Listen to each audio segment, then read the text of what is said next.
हमारे अखिलेश भैया प्रधानमंत्री बनेंगे और ये हम सब कह रहे हैं, आप देख लीजिएगा। कहते हैं किन्नरों की दुआएं बहुत लगती हैं और वो समय दूर नहीं है कि एक दिन जब जो है अखिलेश भैया के सर पे प्रधानमंत्री का ताज हम लोग देखिए। कोई किन्नर के आपने हाथ में फोटो देखी होगी कभी किसी नेता की, लेकिन देखिए माननीय जी की मैंने बनवाई है।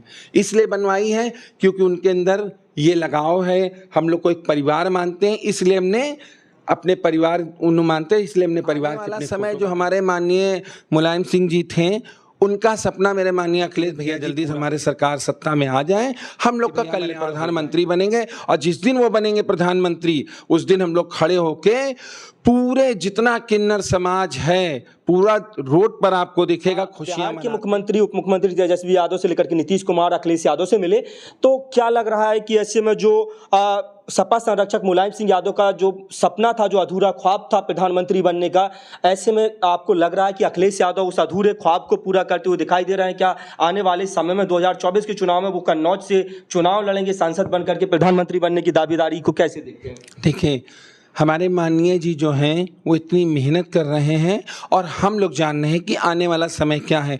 आने वाला समय जो हमारे माननीय मुलायम सिंह जी थे, उनका सपना मेरे माननीय अखिलेश भैया जी पूरा करेंगे। आने वाला समय वो बहुत जल्दी आने वाला है कि हमारे अखिलेश भैया प्रधानमंत्री बनेंगे और ये हम सब कह रहे हैं, आप देख लीजिएगा।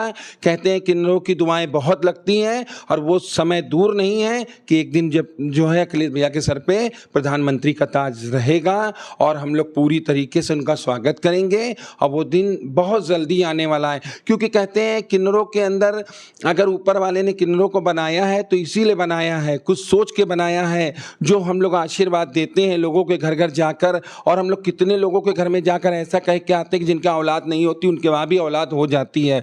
तो हमारे माननीय जी जो है ना, हम लोग को पहले से शंका हो रहा कि आने वाला समय देख लीजिएगा, आने वाला समय आ रहा है, वो दिन दूर नहीं होगा कि भैया हमारे प्रधानमंत्री बनेंगे। और जिस दिन वो बनेंगे प्रधानमंत्री, उस दिन हम लोग खड़े होके पूरे जितना किन्नर समाज है पूरा रोड पर आपको दिखेगा खुशियां मनाते हुए और पूरे रोड पे फूल ही फूल बिखराएंगे हम लोग। और हम लोगों ने ये भी सोच रखा जिस दिन हमारे माननीय जी प्रधानमंत्री बनेंगे, उस दिन हम लोगों ने कह रखा है कि हम लोग 5 साल तक पूरा लगातार भंडारा चलाएंगे। 5 साल तक बिल्कुल नहीं बंद करेंगे। रोज हमारा भंडारा होगा, सुबह 1 बजे से शुरू करेंगे, रात में 9 बजे तक हम लोग गरीबों को खाना खिलाएंगे और इसमें सारा किन्नर समाज पैसा देगा और हम लोग अपने पैसों से वो 5 साल तक भंडारा करेंगे माननीय जी के लिए। मैम, सवाल है कि जिस किन्नर समाज को हमेशा से समाज जो है दोयम दर्जे का नागरिक समझता रहा, जिसको हमेशा से हिकारत भरी नज़रों से देखा जाता रहा है, उस किन्नर समाज के व्यक्ति को लेकर के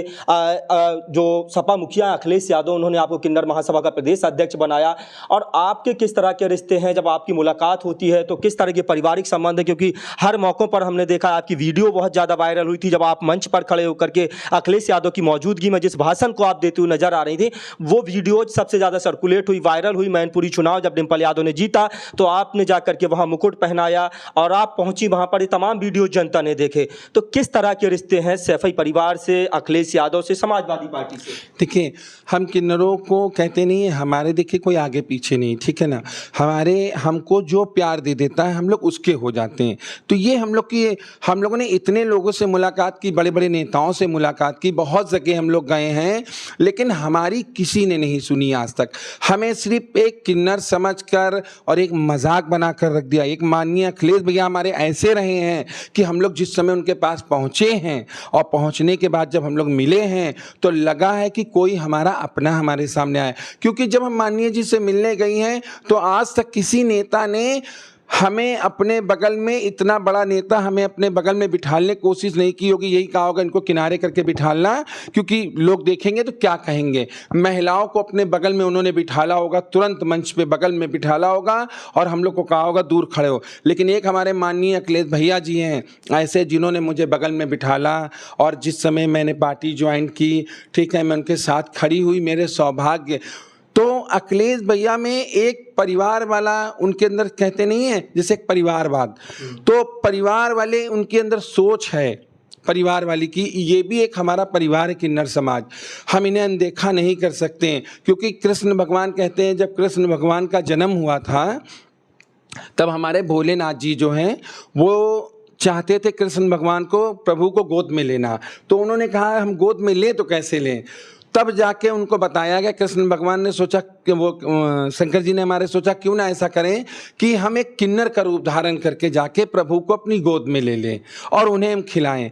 तो सोच लीजिए, एक तरीके से किन्नर जो होता है एक भगवान का रूप होता है, भगवान ने बनाया, जो शंकर जी ने हमारा खुद रूप धारण किया अर्धनारीश्वर का।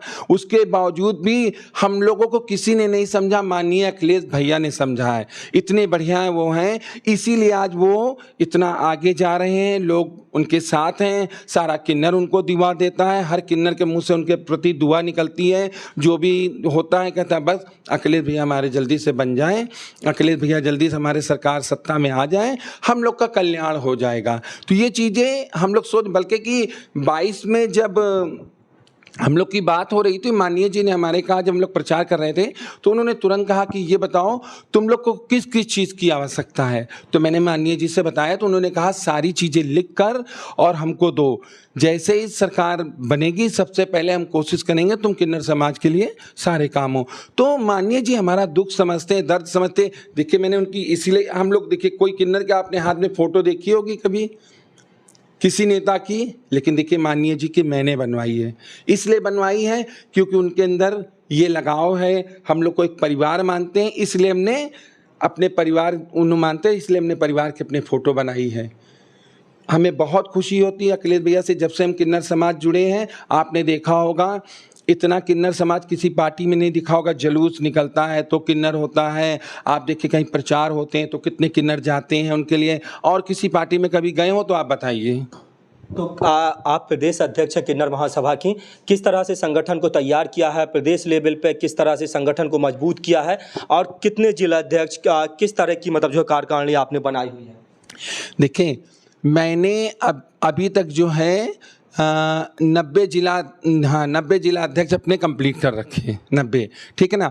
और बाकी के मेरी सारी टीम तैयार है, बस यही है, मैंने आपको पहले ही बोला कुछ लोग खुल के नहीं आना चाह रहे हैं, डरे हुए हैं जो खुल के नहीं, लेकिन उनका कहने का मतलब हम अंदर से पूरा सपोर्ट कर रहे हैं और हम चाहेंगे खुद की सपा आए, जीते, उसके बाद हम लोग जश्न मनाने पूरा किन्नर समाज आएगा। जितना यहाँ से लेके पूरे देश में किन्नर है वो आपको सपा कार्यालय के सामने दिखेगा एक तरफ से। पायल जी, योगी आदित्यनाथ लगातार कह रहे हैं कि हमारी सरकार में जो है महिलाएं सुरक्षित हो गई हैं और जो अपराध है वो पूरी तरह से खत्म कर दिया है, जीरो टॉलरेंस की बात करते हैं, अपराध मुक्त उत्तर प्रदेश बनाने की बात कर रहे हैं, कह रहे हैं कि अपराधी माफिया जो है वो थर थर काँप रहे हैं। तो आप कैसे देखती हैं उत्तर प्रदेश में, क्या वाकई सुशासन हो गया है, महिलाएं सुरक्षित हो गई हैं, सारे अपराधी माफिया हैं वो थर थर काँप रहे हैं? ऐसा कुछ भी नहीं है, हमारे कई किन्नर मार दिए गए हैं, आज तक मुलजिम नहीं पकड़े गए, कई किन्नर हमारे मारे गए इसी सरकार में, इससे पहले वाली में 2-3 किन्नरों को हमारे मार दिया गया, तब कुछ नहीं हुआ है। तो मैं कैसे मान लूँ भाई सेफ है? बस फ़र्क इतना है कि जो हमारी छोटी मीडिया है वही दिखाती है आजकल, तो बस फेसबुक पे आप सारा देख लीजिए, यूट्यूब पे देख लीजिए, बाकी का तो मीडिया में कुछ चलता ही नहीं है। और रही बात सुरक्षित वाली, सुरक्षा तो कोई अच्छी खास नहीं है। आप खुद महिलाओं से पूछ लीजिए, आप भी लोग टहलते हैं, देख रहे होंगे किस तरीके महिला हमारी परेशान है। आज भी वही हाल है, लोग कहते हैं कि 2 बजे के बाद रात में महिला घूम सकती है, बिल्कुल गलत। रोड पे बत्तियां तो जल नहीं रही हैं, लाइटें इतनी लगी, कहीं पर लाइट नहीं जल रही, आप कहीं कहीं चले जाइए बिल्कुल अंधेरा है, कहाँ से महिला सुरक्षित है? पहले रोडों की लाइटें तो जलें, रोड तो हमारी सुरक्षित दिखे, उजाला दिखे, तब तो लगे कोई सुरक्षा है। बिल्कुल अंधेरा है, किसी को भी पकड़ के कहीं भी दाब ले जाओ। कैमरे हैं आधे बंद हैं, कैमरे हैं आधे बंद है, सिर्फ देखने के लिए, कहने के लिए है कि कैमरे लगे हैं, आधे कैमरे बंद है, किसी में कुछ नहीं चल रहा है। आप कभी रात बिरात देखिए, तो मैं नहीं मानती हूँ कि महिला हमारी सुरक्षित है। और बहुत सी महिलाओं के साथ आप देख रहे हैं, कभी कोई गोली कांड हो रहा है, कभी किसी का कुछ छीना जा रहा है, कभी चैन छीनी जा रही है, कभी किसी को चाकू से गोद दिया जा रहा है। तो ये सारी चीज़ें आप खुद देख रहे हैं, तो मुझे तो नहीं लगता है कि कहीं से अभी महिलाएं सुरक्षित हैं। पायल जी, मेरा लास्ट सवाल रहेगा, 2024 के लोकसभा चुनाव में अगर समाजवादी पार्टी आपको प्रधानमंत्री मोदी के खिलाफ बनारस से चुनाव में टिकट देती है, चुनाव लड़वाती है, तो ऐसे में क्या आप बनारस से प्रधानमंत्री मोदी के खिलाफ चुनाव लड़ेंगे? जी बिल्कुल लड़ जाएंगे, हम भी इंसान हैं, हमें भी अपना अधिकार है करने का और हमें भी अपना अधिकार चाहिए, बिल्कुल लड़ेंगे, इसमें क्या दिक्कत है? देखिए ये तो चुनाव मैदान है, इसमें सभी कूदेंगे, हम कूदने के लिए बिल्कुल तैयार हैं, हम बिल्कुल लड़ेंगे, इसमें क्या दिक्कत है? हमें कोई एतराज़ नहीं है, हम बिल्कुल चुनाव लड़ेंगे।